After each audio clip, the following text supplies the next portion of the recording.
Welcome to Night News. Before we start, please remember to like, comment, and subscribe. These are the finest battle movements ever, possibly the most heartbreaking. Number 3, American Sniper. Chris Kyle, a Navy SEAL sniper, becomes a legend on the battlefield, thanks to his razor-sharp precision. After 4 tours of service, Chris returns to his family but discovers that the one thing he can't leave behind is the war. Chris Kyle learns how to use a firearm and go on a deer hunt from his father as he grows up in Texas. Years later, Kyle is a ranch worker and rodeo cowboy.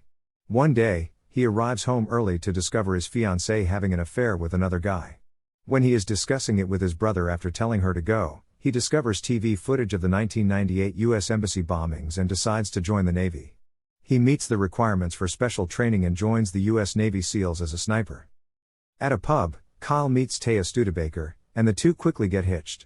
After the September 11th attacks, he is dispatched to Iraq. His first victims were a girl and a kid who used an RKG-3 anti-tank grenade to strike U.S. Marines on patrol. Although the incident clearly upsets Kyle, he subsequently gains the moniker Legend for his numerous victories. As part of his mission to find Abu Musab al-Zarqawi, the commander of al-Qaeda, Kyle questions a family whose father promises to direct the SEALs to the Butcher, al-Zarqawi's second in command. When the Butcher captures the father and his kid and kills them while Kyle is being held down by a sharpshooter, the plot goes awry. Syria-born Olympic medalist Mustafa is a sharpshooter who goes by the moniker Mustafa. In the meanwhile, Kyle is the target of an insurgent reward. Kyle comes home to see his wife giving birth to his son.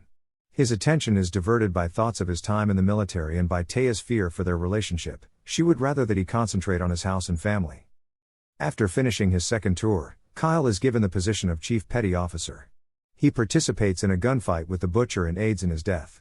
Kyle's relationship with his family deteriorates as he goes home to a newborn daughter. The unit is evacuated back to base after Mustafa gravely hurts Ryan Biggles' job during Kyle's third deployment. Another SEAL, Mark Lee, is shot and killed by gunfire as they decide to go back to the field and finish the job. Kyle is forced by guilt to go on a fourth tour, and Taya warns him that she might not be there for him when he gets back. Kyle is stunned to find Biggles passed away after surgery to treat his wounds when he returns to Iraq. Kyle's sniper squad is stationed on a rooftop within enemy territory with the mission of killing Mustafa, who has been targeting American Army combat engineers constructing a barrier. Kyle locates Mustafa and kills him at 2,100 yards, 1,920 meters, with a dangerous long-range shot, but this reveals the location of his crew to several armed militants.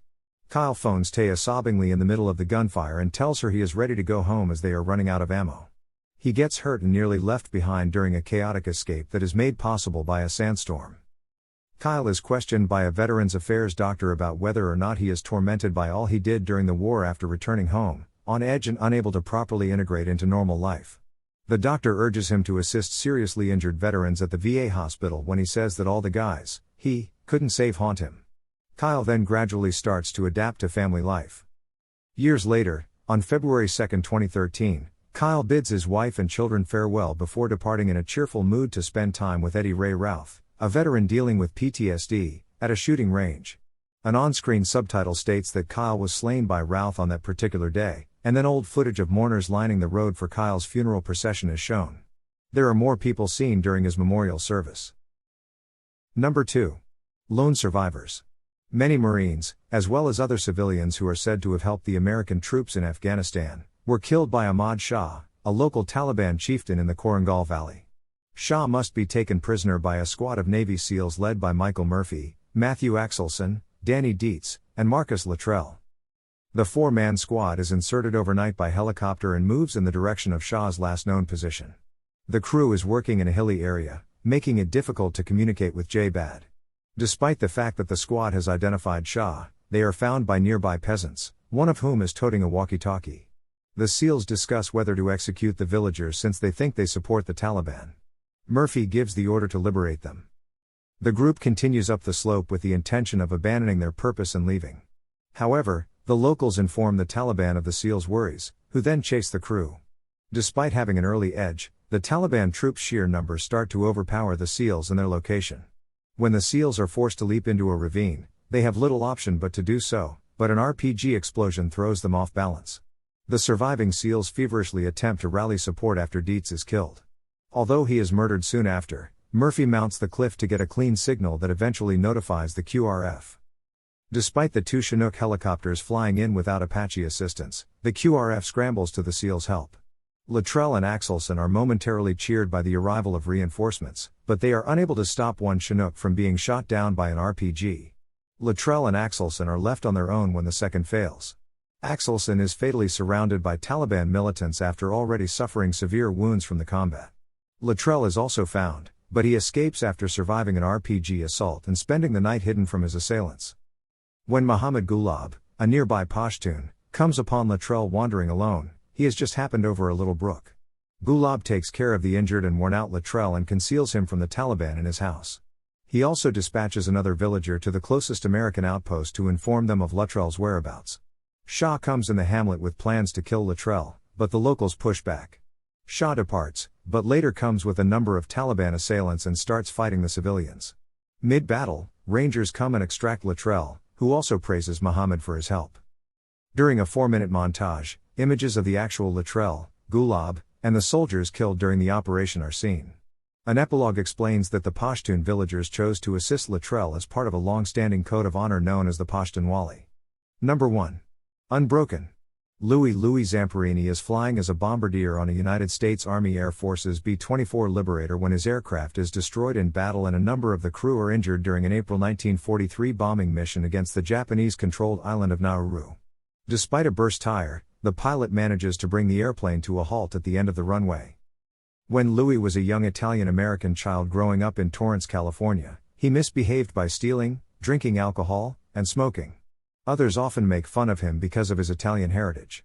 After seeing how quickly Louis runs, his brother Peter starts to train him as a runner. Louis develops into a focused distance runner and acquires the moniker the Torrance Tornado. In the last lap of the 5,000-meter event, Louis, who placed 8th overall in the 1936 Summer Olympics, established a record. With part of the surviving crew and a few replacements, Louis embarks on a search and rescue operation with an antiquated aircraft before returning to his 1943 combat duties. The airplane eventually falls into the water when one of its engines fails. On 2 inflatable rafts, Louis and 2 other people, Phil and Mac, manage to live. On their 27th day at sea, a Japanese fighter jet notices them and strafes and destroys the rafts, but misses them. In 6 days, Mac passes away. The 47th day sees the discovery and capture of Louis and Phil by Japanese sailors. Louis and Phil are being held as prisoners of war on Kwajalein Atoll right now. To learn more about more modern bombers and the Norden bomb site, the American pilots are questioned. Louis doodles a Philco radio and says they flew older aircraft. They are forced to strip off their clothes and kneel on boards in preparation for being put to death. Instead, they are sent to Japan after being roughly cleansed. When they arrive, they are sent to several POW camps. Japanese Corporal Mutsuhiro Watanabe is in charge of Louis and his fellow POWs in Camp Mori near Tokyo. He is particularly harsh on Louis and beats him often. After discovering that the American government has designated him as Kia, Louis is given the chance to send a message home claiming to be alive. He is transported back to the camp, where Watanabe has every prisoner pound him when he refuses to broadcast another message replete with anti-American propaganda. Watanabe gets promoted to sergeant after 2 years and departs the camp. Louis and the others are transferred to the Naoetsu prison camp since the camp was destroyed after Tokyo was attacked. Watanabe is once again in charge, but because he is a sergeant now, he is in charge of supervising the inmates while they load coal barges. When Louis takes a break from his labor, Watanabe punishes him by having him raise and carry a heavy wooden plank above his head. He orders a guard to shoot Louis if he lowers it, but despite being worn out, Louis stubbornly keeps it up. Louis looks Watanabe in the eye, which infuriates him and causes him to beat him violently. When the Americans take Japan at the conclusion of the war, Louis and the other POWs are freed just as a bomber flies above signaling the end of the conflict. When Louis goes to look for Watanabe in his room, he discovers that he has already left. He settles down and looks at a photo of Watanabe and his father when they were young. When he returns to America, he kisses the earth upon his arrival. There is a slideshow depicting the actual Louis and the events in his life after the war at the conclusion of the movie. After getting married, he had 2 kids. Phil also lived to see marriage. Despite being listed as one of General Douglas MacArthur's top 40 most wanted Japanese war criminals, Mutsuhiro the Bird Watanabe fled and avoided capture. Louis spoke with several of his detainees from the war and kept his word to become a Christian, surrender his life to God, and forgive them. Watanabe, however, continued to decline Louis's invitation even many years afterwards. When Louis ran a leg of the Olympic torch relay for the 1998 Winter Olympics in Nagano, Japan, he got the chance to relive his time as an Olympian. He was on a stretch of road not far from one of the POW camps where he was confined, and he was 4 days away from turning 81. According to the end credits, Louis Zamperini passed away on July 2, 2014, at the age of 97.